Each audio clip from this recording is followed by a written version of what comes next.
Good morning. അങ്ങനെ നമ്മൾ വീട്ടിലോട്ട് തിരിച്ചെത്തിയിട്ടുണ്ട്.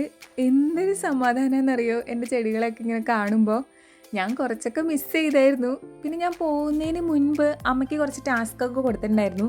2-3 ചെടികൾ ഞാൻ ഒന്ന് നടാൻ വെച്ചിട്ടുണ്ടായിരുന്നു. അതിന് സമയം കിട്ടിയിട്ടുണ്ടായിരുന്നില്ല. പക്ഷെ അമ്മ ആരാ മോള്, ഞാൻ വന്നപ്പോഴേക്കും എല്ലാം നല്ല നീറ്റ് ആൻഡ് ക്ലീൻ ആയിട്ട് ചെയ്തിട്ടുണ്ടായിരുന്നു.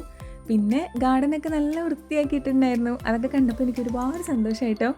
രാവിലെ എഴുന്നേറ്റ് ഒരു കുറച്ച് ക്ലീനിങ് പരിപാടികളൊക്കെ ഉണ്ടായിരുന്നു. അതൊക്കെ കഴിഞ്ഞിട്ട് പിന്നെ നമ്മുടെ പ്ലാവ് ഇങ്ങനെ ഉടുപ്പൂരി കളിക്കുവാണ് കേട്ടോ. ഇതിന് എന്താണ് പറ്റിയെന്ന് അറിയില്ല. മഴക്കാലം ആയതുകൊണ്ട് ആയിരിക്കണം. ഒരെണ്ണം ജസ്റ്റ് ഒന്ന് പീൽ ചെയ്ത് നോക്കിയപ്പോൾ നല്ല സാറ്റിസ്ഫാക്ഷനുള്ള പരിപാടിയാണ്. അത് കാരണം ഞാനിതിങ്ങനെ മൊത്തം പീൽ ചെയ്ത് എടുക്കുവാണ്. പക്ഷെ എന്നാന്ന് വെച്ചാൽ ഇതിൻ്റെ ബാക്കിൽ നിറയെ പുഴുക്കളായിരുന്നു. ഞാൻ ശ്രദ്ധിച്ചിട്ടുണ്ടായിരുന്നില്ല കേട്ടോ. ഏട്ടാ രാവിലെ തന്നെ വേണ്ടാത്ത പണിക്ക് നിൽക്കണ്ടായിരുന്നു അല്ലേ.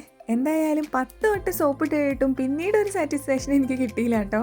അപ്പോൾ എല്ലാവർക്കും ഹാവ് എ നൈസ് ഡേ.